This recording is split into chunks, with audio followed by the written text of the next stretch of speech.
2020 शुक्रवार के मुख्य समाचार और टुडे ब्रेकिंग न्यूज के इस वीडियो में अपन जानेंगे आज देश भर की तमाम बड़ी खबरों को। मोदी सरकार की कुछ और बड़ी घोषणाएं, बड़े ऐलान आ रहे हैं। इसके अलावा दोस्तों बैंक खाता वालों के लिए भी बड़ा अपडेट है और साथ ही देश और दुनिया में जो अभी ये महामारी बीमारी चल रही है इसको लेकर भी कुछ बड़ी खबरें हैं। तो जानेंगे दोस्तों एक एक करके तमाम अपडेट्स को फटाफट से बिल्कुल ध्यान से बने रहेगा हमारे साथ और इस वीडियो को एकदम पूरा लास्ट तक जरूर देखिएगा बिना टाइम वेस्ट किए।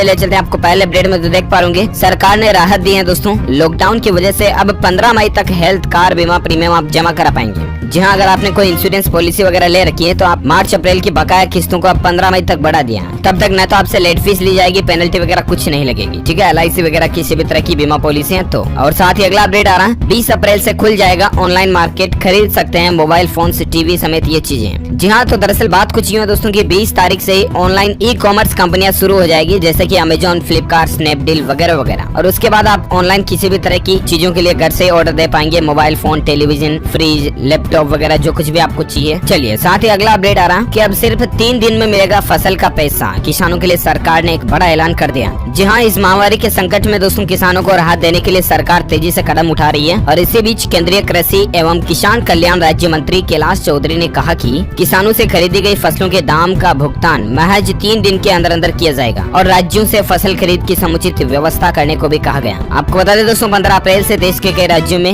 रबी की फसलों की खरीद भी शुरू हो चुकी है, गेहूं, सरसों, चना वगैरह सब कुछ की। ठीक है, तो ये किसानों के लिए सरकार का बड़ा ऐलान है, राहत बड़ी बात है। और साथ ही अगला अपडेट देख पाएंगे भारतीय स्टेट बैंक यानी कि SBI बैंक के ग्राहक दूसरे बैंक के ATM पर भी 30 जून तक फ्री में कैश पैसे निकाल पाएंगे। बैंक ने इसको लेकर घोषणा कर दी है दोस्तों, यानी कि अब आप 30 जून तक भारतीय स्टेट बैंक के ATM से किसी से भी ATM मशीन से SBI, PNB, Canara bank, HDFC, ICICI या प्राइवेट एक्सिस, येस बैंक वगैरह किसी के भी ATM से पैसे निकालोगे ना तो आपको चार्ज वगैरह नहीं देना पड़ेगा। अच्छा दोस्तों, जब बात SBI की हो रही तो SBI को लेकर एक और अपडेट है, वो भी जान लीजिए फटाफट से। SBI ग्राहकों के लिए खुशखबरी है, ATM से पैसे निकालने पर तो कोई चार्ज नहीं लगेगा। इसके अलावा भारतीय स्टेट बैंक खाताधारकों को झटका लगा है और वो ये कि सेविंग अकाउंट पर ब्याज दरें भी कम हो चुकी हैं। कल से ये नई रेटें लागू हो चुकी हैं और अब आपको SBI के सेविंग बैंक अकाउंट पर यानी कि बचत खाते पर ब्याज दर 0.25% कम मिलेगी। जो पहले 3% की दर से ब्याज मिलता था वो अब आपको 2.75% की दर से ही मिलेगा। 15 तारीख से ये नई रेटें शुरू हो चुकी हैं। और साथ ही अगला अपडेट आ रहा है कि लॉकडाउन में EPFO ने कंपनियों को मोहलत दी है, 15 मई तक अब EPF का भुगतान वगैरह कर पाएंगे। तो ये भी EPFO की तरफ से एक बड़ा फैसला लिया गया है, जिससे कि देश की 6 लाख कंपनियों को फायदा होगा जिनके कर्मचारियों के लिए PF वगैरह का सिस्टम है।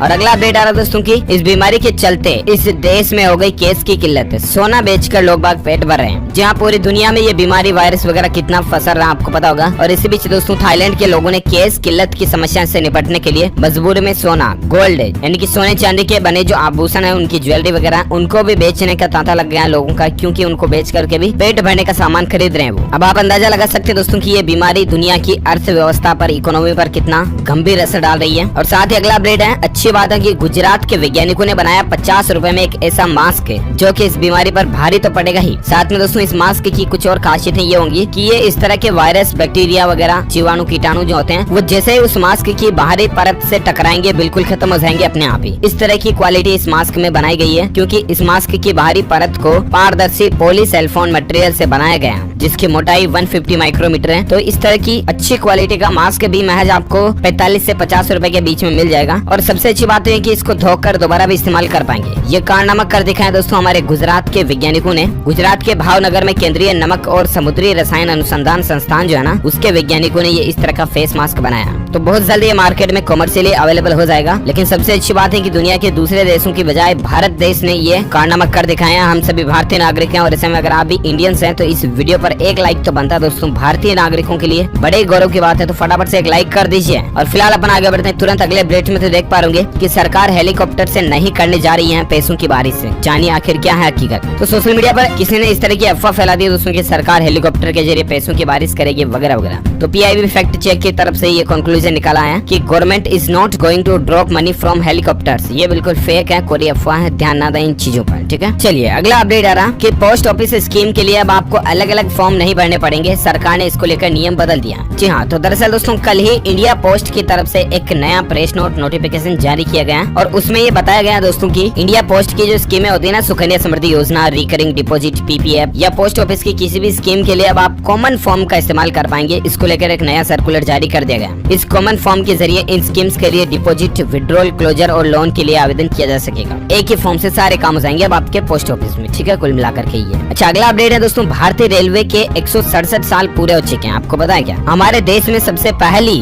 पहली पैसेंजर ट्रेन जो चली थी ना, वो चली थी 16 अप्रैल 1853 को, यानी कि कल ही भारतीय रेलवे के 167 साल पूरे हो चुके हैं। लेकिन सबसे बड़ी सोचने वाली बात ये दोस्तों की ये पहला मौका है जब इस तरह से रेलवे के जन्मदिन पर भी सभी ट्रेनें एक साथ इतने समय तक के लिए बंद है। खैर चलिए अगला अपडेट है दोस्तों, IMF जो है ना, उसने भी भारत में लॉकडाउन बढ़ाने के फैसले को सलाम किया। इंटरनेशनल फंड मॉनेटरी जो है IMF, उसकी तरफ से भी भारत की तरफदारी की गई है। और साथ ही अगला अपडेट आ रहा है, वित्त मंत्री निर्मला सीतारमण जी ने प्रधानमंत्री नरेंद्र मोदी जी से मुलाकात की है। बड़ी पॉलिसी नहीं, कई चरणों में आ सकता है राहत पैकेज। तो दरअसल दोस्तों आपको पता होगा जब लॉकडाउन पहले वाला लगा था 21 दिनों का, उस दरमियान भी सरकार ने लाखों करोड़ रुपए का राहत पैकेज जारी किया था, राइट। लेकिन अब ऐसे में दोस्तों क्योंकि लॉकडाउन 3 मई तक बढ़ चुका है और ये है लॉकडाउन का पार्ट 2 और इसमें भी लोगों को, गरीब व्यक्तियों को कोई दिक्कत ना हो, इसके लिए सरकार जो है सेकंड 2 राहत पैकेज भी जारी कर सकती है। लॉकडाउन 2 के लिए राहत पैकेज 2 भी जारी किया जा सकता है। इस तरह की प्लानिंग चल रही है, मीटिंग्स वगैरह भी हो रही है वित्त मंत्री, प्रधानमंत्री जी के बीच में। अब देखते हैं इन कैबिनेट बैठकों में क्या बड़े फैसले लिए जाते हैं, मैं आपको DLS न्यूज के माध्यम से जरूर बताऊंगा।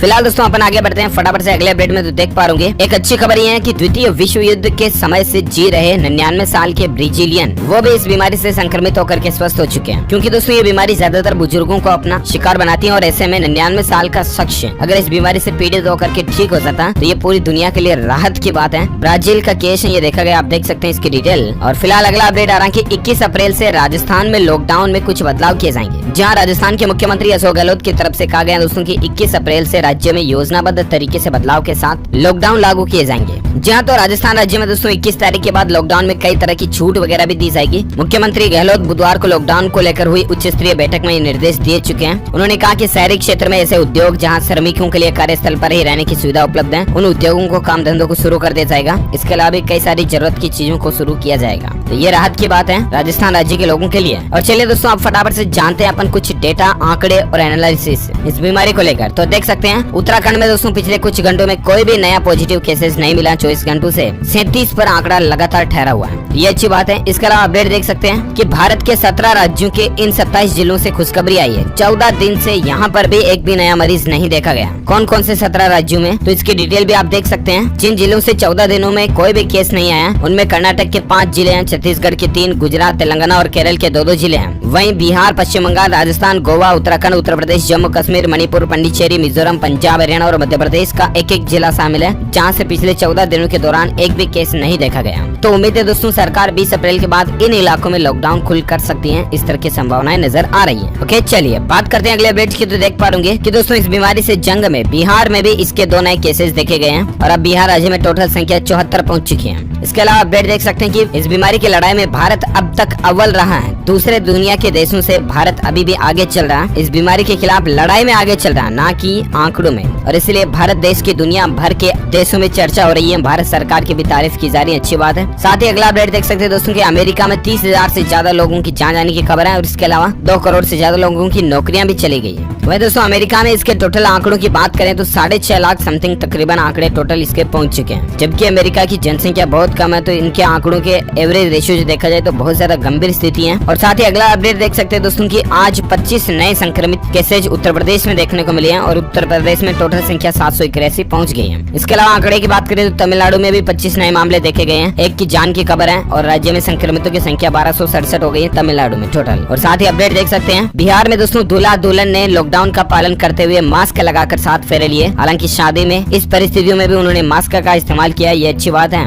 और साथ ही अपडेट देख सकते हैं कि देश में कुल संक्रमितों की संख्या दोस्तों 12,759 तक पहुंच गई है, यानी कि एवरेज इनका आंकड़ा 12,800 तकरीबन पहुंच चुका है और अब तक 420 लोगों की जान जाने की भी खबर है। तो ये तो कुछ डिटेल्स, आंकड़े और एनालिसिस रहे। अब नजर डालते हैं अपन दोस्तों कुछ और अगली बड़ी खबरों पर। तो देख पा रहे अच्छी खबर, खुशखबरी है। अगर आपने फ्लाइट टिकट बुक करवाया है ना दोस्तों मार्च अप्रैल के बीच में। तो अब आप फ्लाइट टिकट कैंसिल करने पर आपको पूरा आपका रिफंड मिल जाएगा। अगर आपने 25 मार्च से लेकर 14 अप्रैल तक के बीच में फ्लाइट टिकट बुक कराया है तो सरकार ने सभी एयरलाइन कंपनियां जो है उनको ये निर्देश दे दिया है कि टिकट कैंसिल करने पर आपका पूरा पैसा 2 से 3 सप्ताह के बीच में वापस आपके बैंक खाते में ट्रांसफर हो जाएगा। ठीक है, चलिए साथ ही अगला अपडेट आ रहा है दोस्तों, आईफोन ने ऐसी का एक और सेकंड जनरेशन मॉडल लॉन्च कर दिया है जिसमें A13 बायोनिक चिप वगैरह भी लगाई गई है। तो आईफोन की तरफ से चुपचाप अभी ये एक नया मॉडल जारी किया गया है। और साथ ही अगला अपडेट देख पा रहे टाटा ट्रस्ट की एक नई तैयारी है। 150 करोड़ रुपए के PPE मास्क और दस्ताने बांटने की तैयारी चल रही है टाटा कंपनी की तरफ से। ये भी अच्छा फैसला है। और अगला अपडेट देख पा रहे दोस्तों कि इस गर्मी में आप नहीं खा पाएंगे आम, क्योंकि दोस्तों ये जो बीमारी है ना वायरस की, इसने दुनिया भर से आम पैदावार को गड़बड़ कर दिया। वो कैसे, तो जरा समझिए। बात कुछ यूँ है दोस्तों की दुनिया के तमाम देशों में अभी लॉकडाउन वगैरह लगा हुआ है। ठीक है, इसके चलते दोस्तों आम की फसलों का प्रोडक्शन जो है वो एक जगह से दूसरी जगह पर जाने में दिक्कत आएगी। और अगर लॉकडाउन नहीं खुलते हैं तो ऐसे में आम उत्पादक किसानों को भी इसका नुकसान भुगतना पड़ सकता है और हो सकता है कि आम की सप्लाई पूरे भारत में नहीं पहुंच पाए। खैर देखते हैं परिस्थितियां क्या रहती हैं। साथ ही अगला अपडेट देख पा रहे कि सरकार की अनुमति पर 20 अप्रैल के बाद शहर के बाहर मौजूद यूनिट में शुरू कर सकते हैं काम। तो इस तरह की भी गवर्नमेंट छूट देने जा रही है 20 तारीख के बाद।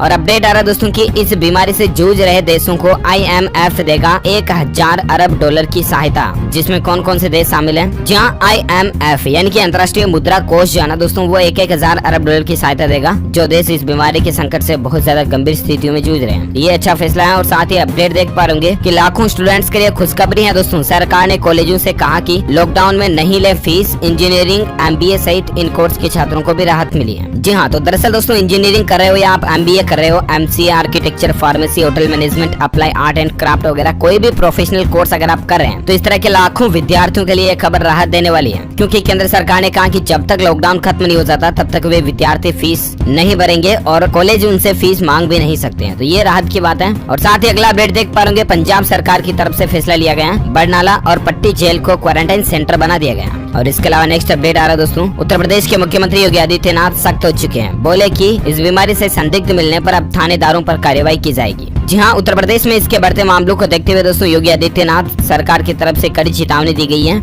यूपी के मुख्यमंत्री योगी आदित्यनाथ ने लॉकडाउन को दूसरे चरण की सख्ती से पालन कराने का निर्देश दिया और अधिकारियों के खिलाफ सख्त कार्रवाई की जाएगी अगर वे लॉकडाउन का सही तरह से पालन नहीं करवाते हैं। तो इस तरह की चेतावनी है। और साथ ही अपडेट देख पा रहे कि लॉकडाउन 2.0 के अंदर 3 मई तक दोस्तों बैंकों की नई टाइमिंग भी जारी कर दी है। सरकार ने इसको लेकर नई गाइडलाइन जारी की है। जी हाँ, तो इस नई गाइडलाइन के अनुसार दोस्तों अब 3 तारीख तक बैंक सुबह 10 बजे से लेकर शाम 4 बजे तक ऑपरेट कर सकेंगे अपने कामकाज को। और साथ ही फिलहाल अगला अपडेट देख पा रहे कि लॉकडाउन खत्म होने के बाद बढ़ सकती है सस्ती कार और मोटरसाइकिल की डिमांड। जी हाँ, सोशल डिस्टेंसिंग पर फोकस बढ़ने से देश में सस्ती कार और मोटरसाइकिल की सेल्स में इजाफा हो सकता है। साथ ही इससे सेकेंड हैंड कारों की बिक्री में भी तेजी आने की उम्मीद है। ये कहना दोस्तों मार्केट के जो रिसर्चर्स होते हैं, एनालिटिक्स होते हैं, उनके द्वारा। और साथ ही ऑटोमोबाइल इंडस्ट्री को लेकर एक अपडेट देख सकते हैं कि MG हेक्टर का नया वर्जन 6 सीटर विकल्प के साथ में लॉन्च होने जा रहा है। हालांकि लॉकडाउन की वजह से इसकी लॉन्चिंग को टाल दिया जो पहले मार्च वगैरह में होनी थी। अब जून में ये MG की नई कार भारत